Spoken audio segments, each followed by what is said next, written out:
തിരുവനന്തപുരം വട്ടപ്പാറയിൽ വിവാഹ വാഗ്ദാനം നൽകി യുവതിയെ പീഡിപ്പിക്കുകയും 5 ലക്ഷം രൂപ തട്ടിയെടുക്കുകയും ചെയ്ത കേസിൽ പ്രതി അറസ്റ്റിലായത് പാലോട് സ്വദേശി നിതിൻ.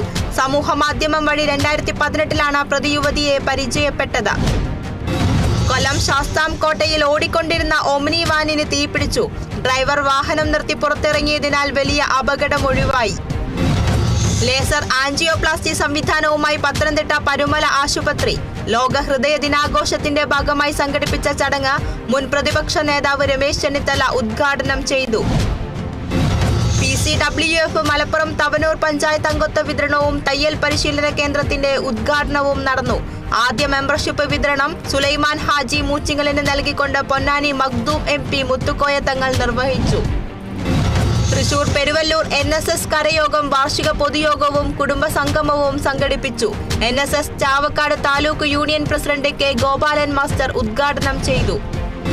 സമൂഹത്തിന് ദോഷകരമായ വിഷയങ്ങൾ പർവ്വതീകരിക്കുന്നത് ഒഴിവാക്കി ആധുനിക കാലത്ത് മാധ്യമങ്ങൾ പ്രത്യേക ജാഗ്രത പുലർത്തണമെന്ന് സാംസ്കാരിക വകുപ്പ് മന്ത്രി സജി ചെറിയാൻ. പത്രാധിപർ അനുസ്മരണവും പത്രാധിപൻ K സുകുമാരൻ സ്മാരക പ്രാദേശിക പത്രപ്രവർത്തക പുരസ്കാര സമർപ്പണവും ഉദ്ഘാടനം ചെയ്യുകയായിരുന്നു മന്ത്രി.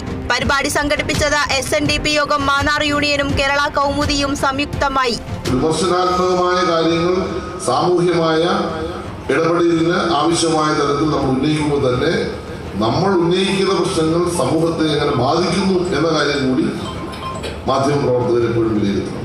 സമൂഹത്തിന് ദോഷകരമായി വരുന്ന ഒരു വിഷയം എങ്ങനെയാണ് പർവ്വതീകരിക്കാതെ കൈകാര്യം ചെയ്യാൻ പറ്റുന്നത്, അത്തരം കാര്യങ്ങൾ നമ്മൾ പരിശോധിക്കണം.